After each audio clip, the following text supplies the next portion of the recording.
അപ്പൂ, ഞാൻ വീട് തുടക്കട്ടെ കേട്ടോ, പിന്നെ തുറന്നു വിടാം. തുറന്നു വിടണോ? കൊച്ചിനെ തുറന്നു വിടണോ? അപ്പൂനെ തുറന്നു വിടണോ? ഓ, എവിടെ പോവാനാ? എവിടെ പോവാനാ? മേളിൽ പോണോ? എന്തോന്നോ? എൻ്റെ കൂടെ വരുന്നോ? വിണ്ടാതെ. എന്തോ അപ്പു? അപ്പുവേ,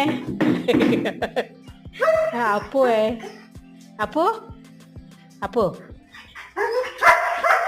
അപ്പു, ഡാപ്പു, വേണ്ട, പോടി അങ്ങോട്ട്. അപ്പു, അടിക്കും ഞാന്, അടിക്കും ഞാന്. കാണിക്കുന്ന ദേഷ്യം കൊണ്ടാവുന്നു. അവന് കഴിച്ചു വിട്ടില്ലെന്ന് പറഞ്ഞ് ദേഷ്യം. അതാണ്. ഓ ഇല്ല, ഓ